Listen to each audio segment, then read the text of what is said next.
નમસ્કાર, નિર્માણ ન્યૂઝની વિશેષ રજૂઆત સાથે હું છું યજ્ઞ ત્રિવેદી. દર્શક મિત્રો, આજે નિર્માણ ન્યૂઝની વિશેષ રજૂઆતમાં ચર્ચા વિચારણા કરવાની છે એક મહત્વપૂર્ણ મુદ્દાને લઈને કે છેલ્લા ઘણા સમયથી જે છૂટાછેડાના કેસમાં જે સતત વધારો જોવા મળી રહ્યો છે. ક્યાંક એવી પણ બાબત સામે આવતી હોય છે કે અત્યારના સમયમાં ઘણા બધા વ્યક્તિઓ એમ કહેતા હોય છે કે મારે આજે જે તે વ્યક્તિ છે એ પછી અત્યારે તો છોકરો હોય કે પછી છોકરી હોય એની સાથે મને રહેવાનું મને નહીં ફાવે, એટલા માટે કારણ કે એ વ્યક્તિ મને ક્યાંક સમજી શકતો નથી, મારી જોડે પ્રોપરલી વાત કરી શકતો નથી, એવી બાબત પણ ક્યાંક જોવા મળતી હોય છે. ત્યારે સવાલ પણ એ થતો હોય છે કે આટલા ઓછા સમયમાં કે છૂટાછેડાના કેસમાં વધારો થયો કેમ? સૌથી પહેલી બાબત તો એ ક્યાંક એવી પણ બાબત જોવા મળી છે કે 2025 પૂરું થાય એની પહેલાં 25,000 કરતાં પણ વધારે હજુ પણ જે કેસ સામે આવે તેવી પણ શક્યતાઓ વર્તાઈ રહી છે, જેમાં સોશિયલ મીડિયા એક સૌથી મોટું કારણ જોવા મળી રહ્યું છે. એક્સ્ટ્રા મેરિટલ અફેરની અત્યારે તો બાબત જોવા મળી રહી છે. ડ્યુ ટુ મિસકમ્યુનિકેશન પણ અત્યારે તો જોવા મળી રહ્યું છે. એટલે આ તમામ બાબતોને અત્યારે તો જોવા જઈએ તો ક્યાંક સવાલ એ જ થાય છે કે આટલા મોટા પ્રમાણમાં આ પ્રમાણેના છૂટાછેડાના કેસ કેમ સતત વધી રહ્યા છે તે એક સૌથી મોટો અત્યારે પ્રશ્ન બનીને ઊભો રહી ગયો છે. તમામ મુદ્દાઓ પર આજે આપણે ચર્ચા વિચારણા કરવાની છે અને ચર્ચા વિચારણા કરવા માટે અમારી સાથે જોડાઈ ગયા છે ડૉક્ટર પ્રશાંત ભીમાણી કે જેઓ સિનિયર સાયકોલોજીસ્ટ છે, ઋત્વીબેન પટેલ કે જેઓ સામાજિક કાર્યકર્તા છે અને રુચિકાબેન કક્કડ કે જેઓ એડવોકેટ છે. જે આપ ત્રણનું સૌથી પહેલાં તો સ્વાગત છે. Thank you so much. Thank you. Prashantbhai, શરૂઆત મારે આપનાથી કરવી છે કે જ્યારે છૂટાછેડાના પ્રમાણમાં અત્યારે સતત વધારો તો જોવા મળી રહ્યો છે, ત્યારે સૌથી પહેલો સવાલ એ જ હોય છે કે આમાં 30 થી 40 વર્ષના હોય કે 40 થી 50 વર્ષના જે પણ અત્યારે તો યુવાઓ છે તેમના કેસમાં અત્યારે સતત વધારો જોવા મળી રહ્યો છે. એટલા માટે કારણ કે ક્યાંક મેં કહ્યું કે સોશિયલ મીડિયા પણ જવાબદાર હોય, પછી ઘર કંકાસ પણ ક્યાંક જવાબદાર હોય છે, એક્સ્ટ્રા મેરિટલ અફેરની પણ બાબત જોવા મળતી હોય છે. આપ શું કહેશો કે આ પ્રમાણના કેસમાં વધારા થવા પાછળ અત્યારે કારણો કયા કયા હોઈ શકે છે? ઘણા કારણો છે, પણ આપણે જે કારણોમાં અત્યારે આપણે જે ત્રણ વાત કરી યજ્ઞ, એ સિવાયના જો હું કારણો કહું તો પહેલું તો વ્યક્તિગત અને આર્થિક સ્વતંત્રતા એક બહુ મોટું રીઝન છે. બીજું ટોલરન્સનો અભાવ. ત્રીજું કે ઘણીવાર કેટલીક વ્યક્તિઓ બહુ જ સહન કરતી હોય છે અને હવે એને એ ત્રાસદાયક સ્થિતિમાંથી છૂટવાની એક તક મળે છે. આ પણ એક બહુ મોટી વાત છે. ને બીજું કે અવેરનેસ વધી છે કે ખાસ કરીને સ્ત્રીઓમાં કે આ જીવન જે છે એમાં અમે કોઈના ગુલામ નથી, એ પ્રકારની માનસિકતા ખૂબ વધી છે, વિચ ઇઝ વેરી ગુડ કે એ સ્વતંત્રતા જરૂરી છે.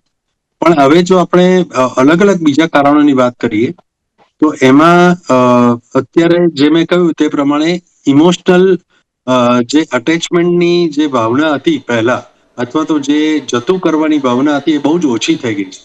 અને એના કારણે વ્યક્તિ પરસ્પર વિરોધી વિચારો કે લાગણીઓનો સ્વીકાર નથી કરી શકતી. અને તકલીફ એટલે થાય છે કે પોતાની વ્યક્તિ પર કાં તો પોતાનું સંપૂર્ણ પ્રભુત્વ જોઈએ, પોઝેશન જોઈએ, અથવા તો પછી એ વ્યક્તિને અમુક પોતાની કલ્પનામાં વિચારી લીધેલી હોય એવી જીવનસાથીની એક છબી એના મનમાં લઈને લોકો ચાલતા હોય છે. અને એમાં ક્યાંક ત્રુટિ દેખાય તો પણ એવું થાય છે કે ના, આ તો મેં વિચાર્યું હતું એ પ્રમાણે વ્યક્તિ છે જ નહીં, ભલે લવ મેરેજ હોય તો પણ વખત જતા એમાં મુશ્કેલી ઊભી થાય છે. અને તમને જાણીને આશ્ચર્ય થશે કે આજકાલ ગુજરાત હાઈકોર્ટના જે આંકડાઓ છે એ પ્રમાણે મોટી ઉંમરની વ્યક્તિઓમાં છૂટાછેડા વધી રહ્યા છે. અને આ એક જબરજસ્ત મોટો બદલાવ છે સોસાયટીમાં. અને આ જે સમાજનો આ ચેન્જ જે છે એ દર્શાવે છે કે ઘણા બધા લગ્નો એ તૂટવાની કગાર પર છતાં પણ એક છત નીચે રહેવા પૂરતા એ ચાલ્યા. અને બહુ સાચું કહું તો ખાલી કાયદાકીય ડિવોર્સ મોડા થાય છે, બાકી ઇમોશનલ ડિવોર્સ તો ક્યારના થઈ ગયા હોય છે. અને વ્યક્તિઓ જબરજસ્તી બાળકો માટે થઈને, સમાજ માટે થઈને, કુટુંબ માટે થઈને, બીકના માર્યા, ઇનસિક્યોરિટી ના વિચારથી આ બધાથી જોડે રહેતા હોય છે. પણ ધીરે ધીરે હવે સમય બદલાયો છે અને એટલા માટે આ બધા છૂટાછેડાનું પ્રમાણ વધ્યું છે. પણ એમાં જો નકારાત્મક વાત કરીએ તો એ નકારાત્મક વાત એ છે કે એક વ્યક્તિ બીજી વ્યક્તિની સહેજ પણ અલગ હોય એવું સ્વીકારી શકતી નથી. એ મે બી કોઈ પોતાની ડિમાન્ડ ઇમોશનલ હોય, સેક્સ્યુઅલ હોય કે સોશિયલ હોય, એમાં જો એવું લાગે કે આના કરતા આ વધારે સારી વ્યક્તિ છે તો એ તરફ ઢળી જવાનું કે સરકી જવાનું વલણ બહુ ઇઝી થઈ ગયું છે. અને એટલા માટે જ આપણે આ વેબ સિરીઝ હોય કે ટીવી હોય કે પિક્ચર હોય, બધામાં હવે એક્સ્ટ્રા મેરિટલ અફેરને બહુ જ કોમનલી બતાવાય છે. તમે જુઓ કે 10 માંથી કદાચ 8 સોશિયલ સિરિયલમાં આ વસ્તુ બતાવવામાં આવી રહી છે. હવે ઘણા લોકો એવું કહે છે કે આ સમાજનો આઈનો છે, ઘણા લોકો એવું કહે છે કે જે બતાવે છે એટલા માટે સમાજમાં થાય છે, પણ થાય છે એ હકીકત છે અને it is fact. Extra marital affair જે છે પણ એક મોટી આપણે જોઈ શકીએ છીએ જે અત્યારે વધી ગઈ છે. તમને જાણીને નવાઈ લાગશે કે હવેના એક ડિવોર્સ મેં એવા જોયા છે ક્લિનિકમાં આવનારા પેશન્ટ્સ પરથી હું, અથવા તો જેને કહેવાય કે કાઉન્સેલિંગ લેનારી વ્યક્તિઓ પરથી હું કહી શકું, બહુ વિચિત્ર છે. કદાચ આપણા દર્શકો માટે પણ આ એક જાણકારી ઇન્ટરેસ્ટિંગ રહેશે. ઘણા બધા મેરેજ જે છે ને એ સુકાઈ ગયા હોય છે, ડ્રાય થઈ ગયા હોય છે અને બોર્ડમ હોય છે. અને એટલા માટે થઈને કોઈ એકબીજા માટે તકલીફ જ નથી હોતી, પણ માત્ર એકબીજાથી બોર થઈ ગયા હોય છે અને એકબીજા એ લગ્નની અંદર લાગણીઓ, વિચારો, એકતા બધું જ સુકાઈ ગયું હોય છે, કશું રહ્યું જ નથી હોતું. અને એટલા માટે લોકોને છૂટા પડવું હોય છે. There is no other cause કે ભાઈ આ ખરાબ માણસ છે એવું જરાય નથી હોતું, પણ નથી ફાવતું એટલે છૂટા પડવું હોય છે. બિલકુલ બિલકુલ. એટલે એ જ બાબત અત્યારે તો જોવા મળતી હોય છે કે કારણ અત્યારના સમયમાં ક્યાંક પ્રાથમિકતા બદલાઈ ગઈ છે કે પછી અત્યારે તો માનસિકતા આ પ્રકારની જોવા મળી રહી છે કે પછી અત્યારે કોઈ એમ કહે ને કે અન્ય જ કોઈ બાબત જોવા મળતી હોય છે ને એના કારણે આ પ્રકારના કેસ પણ વધતા હોય છે. રુચિકાજી, તમે તો ઘણા બધા કેસ આવા જોયા હશે, કારણ કે અત્યારે જ્યારે કોર્ટમાં આ પ્રકારના કેસ આવતા હોય સામે, ત્યારે સૌથી પહેલી બાબત તો એ જોવા મળતી હોય કે આમાં ક્યાંક સમાધાન કરવાનો એક એમ કહેવાય ને કે શરૂઆત થતી હોય કે ના આમાં સમાધાનકારી વલણ અપનાવવામાં આવે, પરંતુ એમાં પણ જ્યાં સમાધાન નથી જોવા મળતું ત્યારે આ પ્રકારની પરિસ્થિતિ ઊભી થતી હોય છે અને લોકો ક્યાંક એમ જ વિચારતા હોય છે કે ના અમારા સમાધાન કેવી કોઈ બાબત નહીં, પણ અમારે અત્યારે તો ડાયવોર્સ જ જોઈએ છે. શું કહેશો આપ?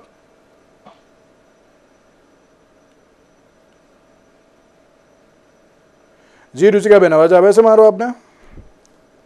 હેલો.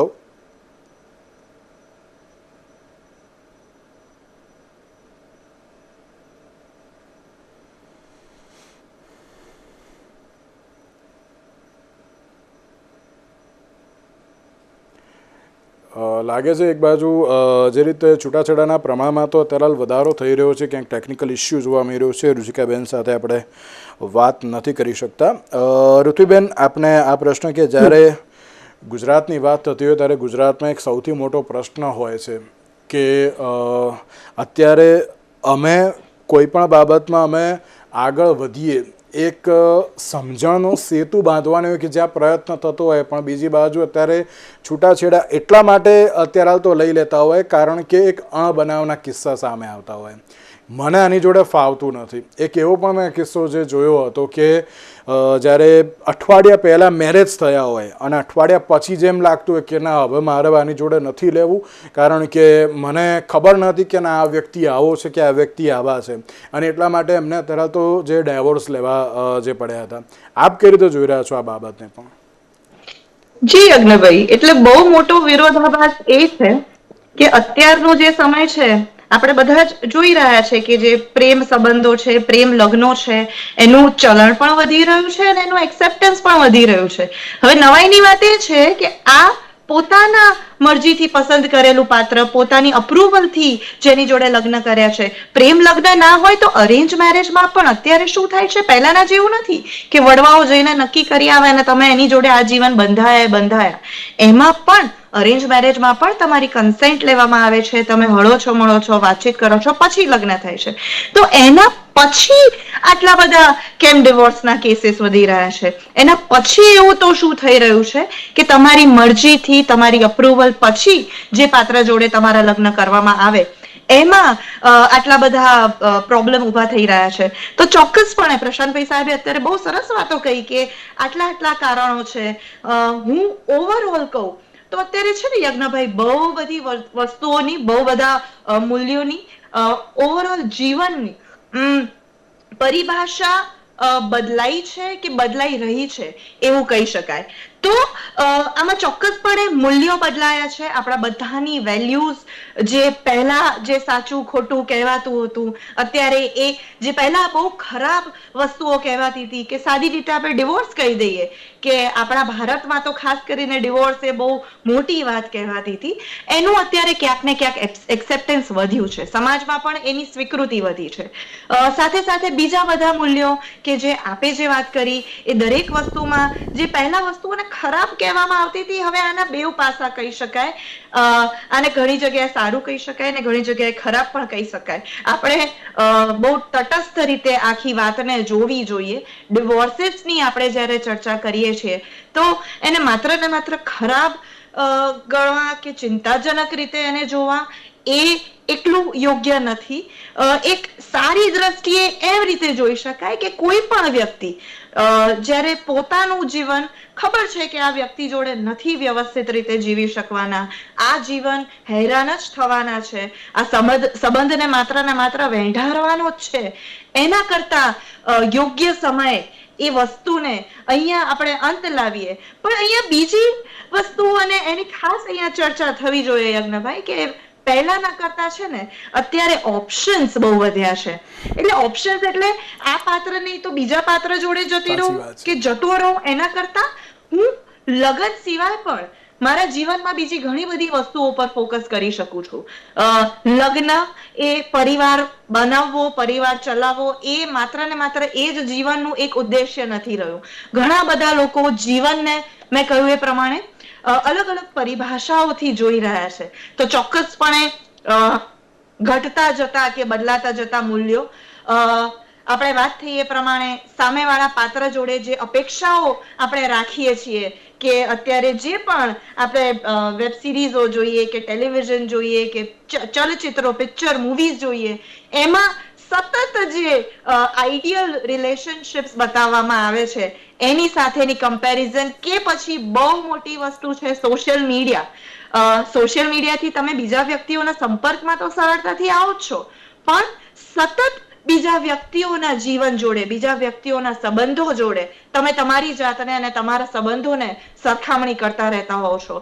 તો એ જે અપેક્ષાઓ બંધાય છે, સ્વાભાવિકપણે ક્યારે બધું જ સારું કે ક્યારે બધું લીલુંછમ તો રહેવાનું જ નથી. ક્યારેક તો દુષ્કાળ પડવાનો છે, લાગણીઓનો હોય કે પછી હૂંફનો હોય કે પછી સમજણનો હોય, પણ એ ક્રાઇસિસમાં પણ કેવી રીતે કરવું, કારણ કે rather then working four it, rather then working over it, સરળતાથી બીજા ઓપ્શન આપણે શોધી લઈએ છીએ, તો એ અપેક્ષાઓ બંધાય છે, એ પણ બહુ મોટું કારણ છે.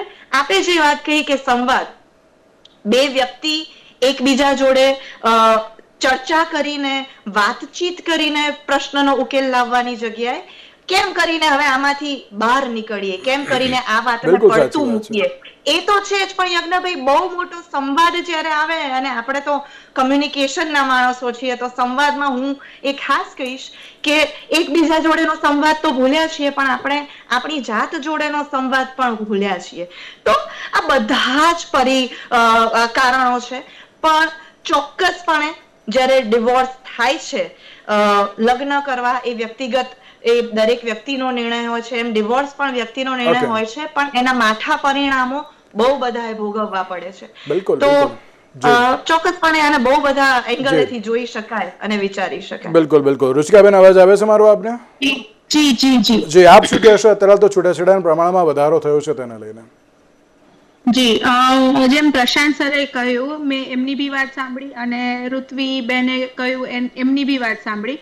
હવે જે રીતે પ્રશાંત સરે કહ્યું કે અત્યારે જે મોટી ઉંમરના લોકો છે એમાં બી ડિવોર્સનું જે પ્રમાણ અમારા હાઈકોર્ટમાં વધી રહ્યું છે, અને નીચે ફેમિલી સૂટ, અને હું જો જનરલ વાત કરવા જાઉં તો પહેલા ફેમિલી સૂટ જે હતું નીચેની કોર્ટમાં, જે ફેમિલી કોર્ટ ડિસ્ટ્રિક્ટ કોર્ટ હોય છે ત્યાં ફેમિલી કોર્ટ હોય, family court Porbandar, family court Ahmedabad, family court Rajkot, Jamnagar, એ રીતે.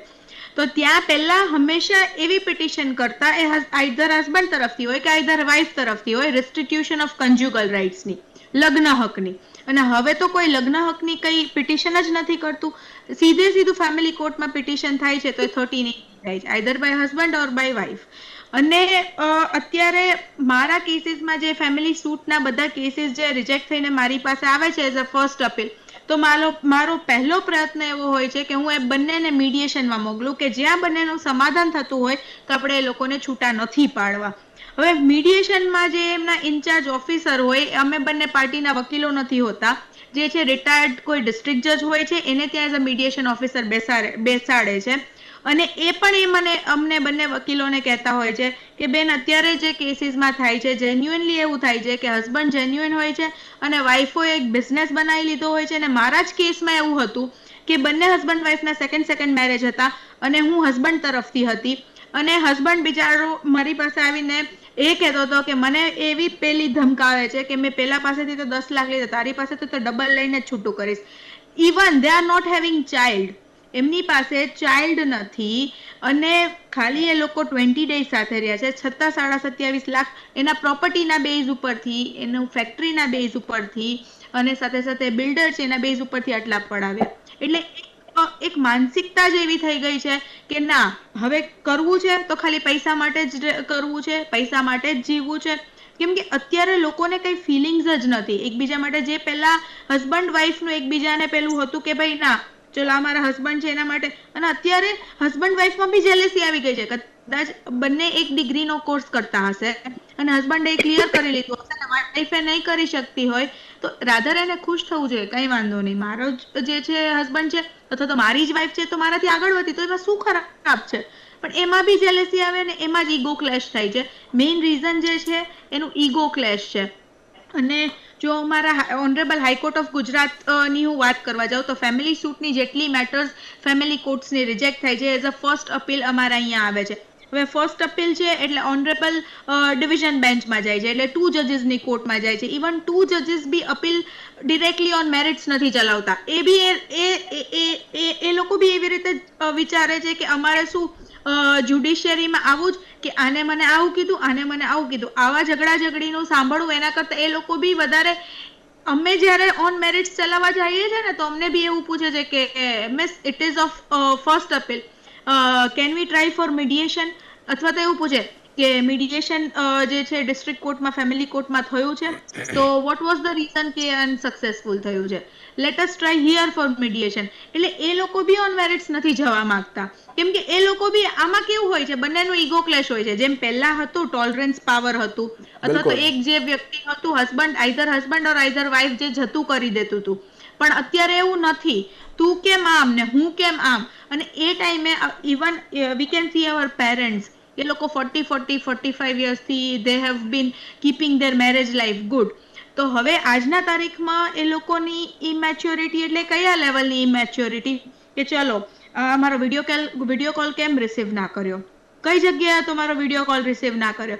અરે આપણા even today also V can C that કે ભાઈ આપણે આપણા પેરેન્ટ્સ જે છે એ પપ્પા કોઈક મીટિંગમાં હોય તો વારે ઘડીએ કઈ મમ્મી વિડીયો કોલ નથી કરતા હોતા. એ તમારા એક ઓનેસ્ટી અને એક ટ્રસ્ટની વસ્તુ હોય છે, પણ અત્યારે એ વસ્તુ રહી જ નથી. બિલકુલ. પણ અત્યારના સમયમાં શું સમાધાન થાય છે ખરી? કેટલા ટકા સમાધાન કેસ જોવા મળતા હોય છે સમાધાનના?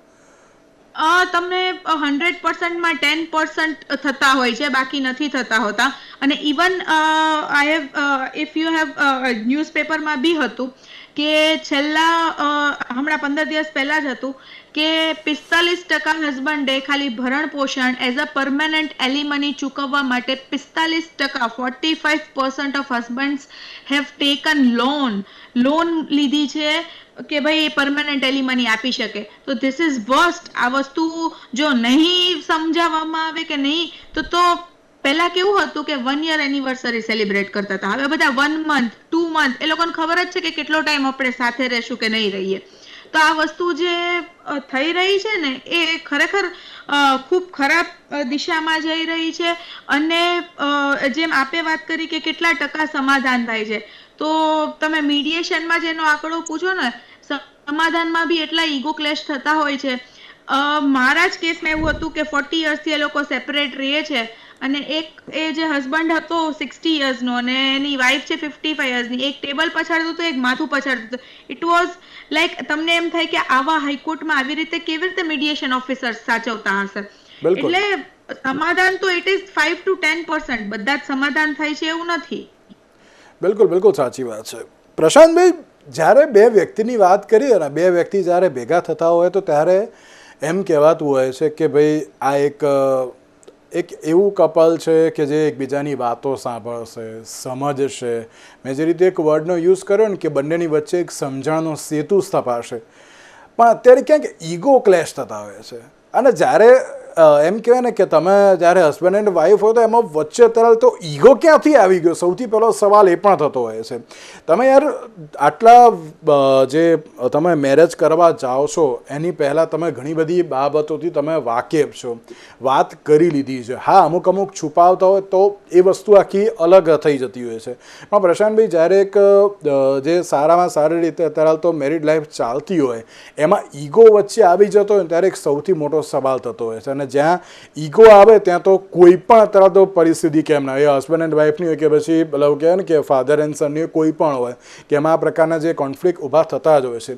પ્લસ બીજી બાબત એ પણ કે અત્યારે જે પ્રમાણે સોશિયલ મીડિયાનું જે વધતું જતું વલણ છે ને જેમાં પેલું એમ કહે ને અમુક કાલ્પનિક જ કહી શકાય, કારણ કે અમુક જ વ્યક્તિ એવા હશે કે ના જેવી રીતે જે તમારે જોઈએ છે એ પ્રમાણેનું તમને ક્યાંક મળતું હશે. અને આ જે બધી વસ્તુઓ દેખાડી દેવામાં આવતી હોય છે ને એના કારણે પણ ક્યાંક અત્યારે તો છૂટાછેડા વધી જતા હોય છે. આપણે એવું સમજતા હોઈએ છીએ કે ના ભાઈ આ ભણેલો નથી એટલા માટે પણ ઉચ્ચ પેલું કહેવાય ને કે સારામાં સારું શિક્ષણ મેળવ્યું હોય એ લોકોમાં પણ આ પ્રકારના કેસ વધે છે. પ્રશાંતભાઈ, શું કહેશો આપ?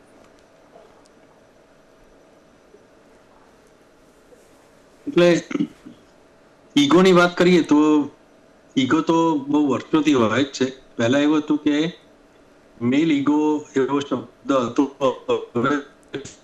મેલ ઈગો એવો શબ્દ પણ આપણે લાવવો પડે છે. કારણ કે આ બંને જે વાત આગળ થઈ એ બહુ જ ઇન્ટરેસ્ટિંગ વાત થઈ અને હું એ વાતને ચોક્કસ સમર્થન આપું છું કે હવે જે ફોલ્સ એલિગેશન્સ બહુ વધ્યા છે. પણ એના બધાના બેઝની અંદર કોઈ પણ ઝઘડાના મૂળભૂત જો કારણમાં તમે જાઓ તો એ ઈગોના ક્લેશ સૌથી વધારે હોય છે. અને મારે શું અને મારું શું આ બે સવાલ બહુ જ મોટા હોય છે કે આમાં મારે શું હોય. એટલે મારે શું એટલે મારી પર્સનલ વાત જ છે. એટલે કે મી માંથી વી બાજુ ગયેલા કોઈ લોકો હોતા નથી, ભલે લગ્ન કરે પણ મી જ હોય છે, વી હોતું નથી. અને એટલા માટે આ પ્રશ્નો બહુ ઉભા થાય છે. અને બીજી વાત કે નાનપણથી જ છોકરાઓને છોકરીઓને એ પ્રકારની જાણે અજાણે પ્રત્યક્ષ પરોક્ષ ટ્રેનિંગ મળે છે કે વ્યક્તિગત સ્વતંત્રતાથી વિશેષ કશું જ નથી. અને આ બહુ ભયાનક વાત છે. ઇવન લગ્નની વાત જવા દો, ઇવન તમારે સમાજ માટે દેશ માટે પણ આ ભયંકર બાબત છે કે એક સહકારની ભાવના, એક કોઈકને એક્સેપ્ટ કરવાની ભાવના, એ તમે જેને પ્રેમ કરો છો એની સાથે તો હોવી જોઈએ. તો એ ખરેખર ધીરે ધીરે નામશેષ થતી જાય છે. કેવી રીતે નામશેષ થઈ? પહેલા બધા સાથે જમવા બેસતા હતા, હવે દરેક પોતપોતાના સમય જમવા બેસે છે. પહેલા એક જ ટીવી હતું, બધા એક જ ટીવી જોતા હતા, હવે દરેકના રૂમમાં ટીવી છે. પહેલા એવું હતું કે દરેક વ્યક્તિ જે છે એ પોતાની સમસ્યા પોતે ઘરમાં પહેલા શેર કરે. હવે એવું રહ્યું નથી. હવે કોઈ અજાણી વ્યક્તિ સાથે એ શેર કરે છે પોતાની લાગણીની ઈચ્છાઓ કે શારીરિક ઈચ્છાઓ. હવે ટિન્ડર કે બમ્બલ પૂરી કરે છે. એટલે આ ખતરનાક ટ્રેન્ડ થઈ રહ્યો છે. એને ખબર એ કોઈને ઓળખતા પણ નથી. અને સ્ક્રીન જે છે એ સ્ક્રીને એટલો બધો દાટ વાળ્યો છે, સાદી ભાષામાં કહું તો. એટલે ખાસ કરીને જે અનકન્ટ્રોલ્ડ સોશિયલ મીડિયાની વાત કરું છું, જેમાં તમે પ્રોપર ચૂઝ કરો છો કન્ટેન્ટ અને જુઓ એની કોઈ જ વાત નથી. એ બહુ જ સારી વાત છે જે તમને ફાયદાકારક છે, પણ મોટે ભાગે જે બિનઅસરકારક, બિનફાયદાકારક, નોન પ્રોડક્ટિવ અને ડૂમ સ્ક્રોલિંગની જ્યાં સુધી વાત આવે છે ત્યાં સુધી એ બધી બાબતોમાં ધીરે ધીરે માણસનું મન જે છે એ નકારાત્મકતા તરફ ક્યારે સરકી જાય છે અને પોતાને ખબર હોતી નથી. મનમાં એક નકારાત્મક વિચાર હોય એ પ્રકાર આવે, ધારો કે અનાયાસ આવી ગઈ અને તમે એને સિલેક્ટ કરો કે તમને ગમે એ રીલ, તો એ રીલ ગમે તો અલ્ગોરિધમ ધીરે ધીરે તમને એવી જ રીલ વધારે બતાવે છે. અને એટલા માટે પ્રોબ્લેમ એ થાય છે કે એવું મનસ પણ ગળાતું જાય છે સામે. એટલે બંને તરફી અહીંયા લાગે છે આપણને કે આપણે કંટ્રોલ કરી રહ્યા છે સોશિયલ મીડિયાને, પણ સોશિયલ મીડિયા આપણને કંટ્રોલ કરી રહ્યું છે. ધીરે ધીરે એક ફીડ આપવા માંડે છે. તો આ બધી બાબતો જે છે એ વ્યક્તિગત સ્વતંત્રતા નહીં પણ વ્યક્તિગત સ્વચ્છંદતા બાજુ લઈ જાય છે. દરેક વાત. બીજી વાત કે લગ્ન બહારના સંબંધો બહુ કોમન છે, એ તો ઈઝી છે, દરેક જણ કરી શકે. એ પ્રકારનું એક નેરેટિવ હવે ધીરે ધીરે શરૂ થઈ ગયું છે. અમુક સોશિયલ નેરેટિવ્સ દુનિયામાં બધે ચાલતા હોય છે, એમાંનું આ એક નેરેટિવ અત્યારે સૌથી વધારે ચાલે છે એવું મને જોવા મળે છે. અને બીજું કે આ ફેમિનિઝમના ખોટા ખ્યાલે આ એક આખી નેગેટિવ વાત ઉભી કરી છે. સાચું ફેમિનિઝમ જે છે સ્ત્રીને શક્તિ આપવામાં છે, સમોવડિયા કરવાની વાત જ નથી આવતી. સ્ત્રી અલગ છે, પોતે શક્તિશાળી છે, પુરુષ અલગ છે, એની રીતે શક્તિશાળી છે. એટલે આમાં સમોવડિયા થવાની વાત ક્યાંય છે જ નહીં. બંનેનું પોતાનું અલગ વ્યક્તિત્વ છે, બ્યુટી છે. દરેક બંનેનું પોતાનું એક સરસ પોતાની અલગ અલગ સુગંધ છે. તમે ગુલાબની સુગંધ અને ચંપાની સુગંધને એક કેવી રીતે કરી શકો? તો આ વાત જે છે ખૂબ મહત્વની છે અને એ અત્યારે ધીરે ધીરે દૂર થઈ રહી છે. એટલે ટોલરન્સ ઘટી રહ્યું છે, વ્યક્તિમત્તા વધી રહી છે અને એટલે આપણે વી તરફ નથી જતા, માત્ર બી તરફ જઈએ છીએ. જે ઋતુબેન એક લાસ્ટ એન્ડ ફાઇનલ ક્વેશ્ચન, થોડો ટૂંકમાં જવાબ આપજો, મારી જોડે થોડોક સમય ઓછો છે. વ્યક્તિની વચ્ચે ચાલો ઈગો તો અત્યારે લાવી ગયો છે, પણ હવે એમ પેલી જે રુચિકાબેન એક વાત કરીને કે અત્યારે એલિમની માટે પણ જે બહુ મોટી માંગ થતી હોય છે, શું પછી બધું રૂપિયો જ છે અત્યારે હાલ? તો ક્યાંક એવી પણ બાબત અત્યારે જે આવીને ઊભી રહેતી હોય છે. ચોક્કસપણે યજ્ઞભાઈ, એટલે આમાં છે ને દરેક ઇન્ડિવિજ્યુઅલ કેસીસના ઇન્ડિવિજ્યુઅલ કારણો હોય, એને આપણે જજ ના કરી શકીએ.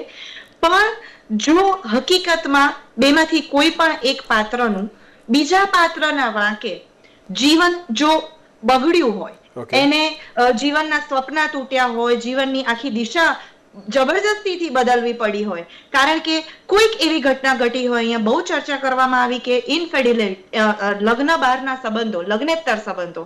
હવે એક પાત્રનું જ્યારે લગ્નની બહાર બીજા કોઈની જોડે સંબંધ બંધાય છે, તો એમાં સામેવાળા પાત્રનો વાંક હોઈ શકે. ચલો નાના નાના કોઈ ઘટનાઓ થઈ હોય, નાના કંકાસ થયા હોય, નાના નાના અસંતોષ હોય, પણ બીજા વ્યક્તિ જ્યારે જીવનની લગ્નની બહાર સંબંધ બાંધી લે અને સામેવાળું વ્યક્તિ જ્યારે મૂંઝાય, તો આવા કેસીસમાં કે બીજા ઘણા બધા કેસીસ છે, એમાં સ્વાભાવિકપણે સામેવાળી વ્યક્તિને એવું થાય કે મારા વાંક વગર જો અહીંયા મને કંઈક ભોગવવું પડે છે અને તારે આ વસ્તુ જો જીવનમાં બીજી ભોગવવી છે, તો you pay back four it. આના માટેના તમે કમ્પન્સેટ કરો.